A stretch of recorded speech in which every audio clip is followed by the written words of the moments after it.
किन किन देवताओं की पूजा करें, इसका वर्णन भागवत में आया है। देखो, जिनको ब्रह्म तेज चाहिए वो बृहस्पति की पूजा करे, जिनको संतान की लालसा है वो प्रजापतियों की पूजा करे, जिनको धन चाहिए वो माया देवी या तो शिव जी की पूजा करे। सिद्धांत की बात यह है कि धन देने वाले तो शिव जी ही हैं। नारायण से धन मांगोगे तो बात बनेगी नहीं। अरे किसी से उसकी पत्नी मांगोगे तो कोई देगा? कोई नहीं देगा।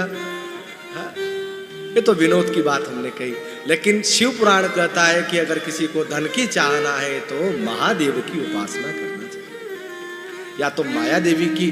पद्म पुराण के अनुसार बिल्व पत्र किसका प्रतीक है? पद्म पुराण के अनुसार बिल्व पत्र लक्ष्मी जी का प्रतीक है। इसीलिए बिल्व पत्र चढ़ाने से लक्ष्मी जी, शिव जी तो होते ही हैं, वो तो है ही है, उसमें कोई शंका है ही नहीं, लेकिन बिल्व पत्र चढ़ाने से लक्ष्मी की भी प्राप्ति होती है। ये सब लिखा हुआ है शास्त्रों में। तो यहां भी इस बात को सिद्ध किया गया। जिनको सुंदर पत्नी चाहिए उनको उर्वशी अप्सरा की स्तुति करना चाहिए, लेकिन उसके साथ साथ कुछ काम धंधा भी करना चाहिए, नहीं तो अप्सरा भी कुछ नहीं कर पाएगी। अब महाराज पलंग पे पड़े पड़े रोटियां खाते रहोगे और अप्सरा के अगरबत्ती लगाओगे, उससे क्या होना है? थोड़ा कुछ काम धंधा भी करें, और फिर विवाह न हो रहा हो तो देवता प्रयास करते हैं। जिनको धन की इच्छा है, ध्यान से सुने, बहुत से लोगों के सपने में धन आता है, ऐसे कई लोग हैं। तो ऐसे लोगों को पहली बात तो हमारी यह सलाह है कि इस झमेले में पड़ना ही नहीं चाहिए।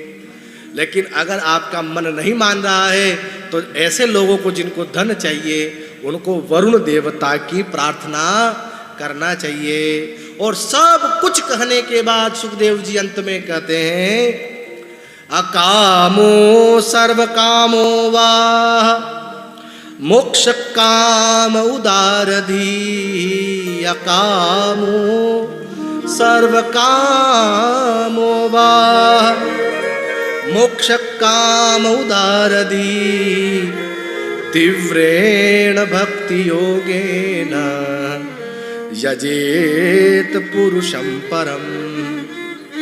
तीव्रेण भक्ति योगेन, चाहे काम से भजो, चाहे निष्काम से भजो, चाहे सकाम से भजो, लेकिन